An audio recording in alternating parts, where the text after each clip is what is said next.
the ability to inspire confidence and support among the people who are needed to achieve organizational goals. Good morning, I am Alexandra Diuna Marco and I am going to discuss leadership. Leadership is the process of providing general direction and influencing individuals or an organized group toward accomplishing its goals.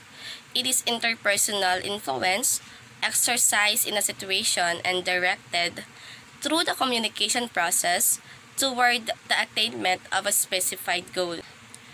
We also have a scholarly definition coming from different authors. First, we have Northhouse 2004.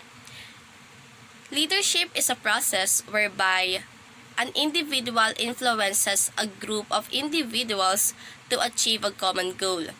According to Joanne Shola, 1998, leadership is not a person or a position. It is a complex moral relationship between people based on trust, obligation, commitment, emotion, and a shared vision of the good. Lastly, we have Alford and Beatty, wherein they define leadership as the ability to secure desirable actions from a group of followers voluntarily without the use of coercion. In conclusion, according to the various authors, leadership is not all about who is the leader nor the position itself, but a shared common goal that makes the team working in order to achieve its objectives.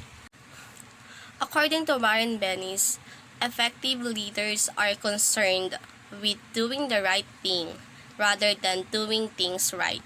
Right things includes the following: creating and communicating a vision of what the organization should be, communicating with and gaining the support of multiple members, persisting in the desired direction even under bad conditions, creating the appropriate culture, and obtaining the desired results. Best examples of leaders are those company presidents and managers, coaches, basketball captains, and many more. It is also important to note that everyone can be a leader. However, some positions provide more opportunities to display leadership behavior than others, and not all people in positions can be called for leader behavior acts as leader. For example, a manager who merely follows rule and fails to provide direction to and support his associates is not acting as leaders. Leader can do many things to provide direction and to influence people. Leader is the person who governs the group that influences the whole team to perform in order to achieve the main goal. Scholarly definitions. According to Jeremy Tuzer, a leader is a person responsible for achieving objectives through others by creating the conditions in which they may be successful and for building and maintaining the team that he or she is a member of. According to Harry S. Truman, 1884 to 1972, his definition of a leader is a man who can persuade people to do what they don't want to do or do what they're too lazy to do and like it. Also, we have the basic characteristics of a leader, which consists of decisiveness, communication, problem solving, coaching, and responsibility. Moving on, we also have two types of leadership: the formal and informal leadership. Formal leadership is a circumstance in which an individual is officially recognized head of a group or organization. Meanwhile, informal leadership is when an individual does not have official status as a group's leader, but other group members see them as and consider them to be a leading force. In short, formal leaders are those formally designated by the organization, while informal leaders are those people who provide leadership without such formal designation. I also have the differences between the formal leadership and informal leadership. Formal leadership has authority, limited relationship, individual decision making, and organization. However, in informal leadership, they are influence, expansive relationship, collaborative decision making, and a member. Next is leadership versus management. When we say management, management is all about performing pre-planned tasks on a regular basis with the help of subordinates. A manager is completely responsible for carrying out the four important functions of a management, which is planning, organizing, leading, and controlling. Responsibilities of managers and leaders: gathering data, weighing of options, making decisions, accountability for deeds. What are the similarities between leadership and management? There are many ways in which management and leadership are comparable. Both require establishing objectives, coming up with strategies to get there, and tracking the development. Both demand collaboration with others, effective communication, decision making, problem solving, strategic thinking, and accountability in order to succeed. This is also the differences between management and leadership. Management is about implementation, while leadership is about visionaries. Management is about organizing, while leadership is about aligning. Management asks when and how, while leadership asks what and why. Management is about organization, while leadership is about member. Management is all about position, and leadership is about quality. Early theory of leadership. It was thought that some people were born with certain traits that made them effective leaders, whereas others were born without leadership traits. Early researches was substantial in the thousand and included physical characteristics, example, height and appearance, personality characteristics or the self-esteem, aggressiveness, dominance, and lastly, the abilities, the intelligence, tolerance to stress, and verbal fluency. However, it was criticized because of methodology used to identify the traits were poor. Lists of traits associated with leadership grew so large it became meaningless.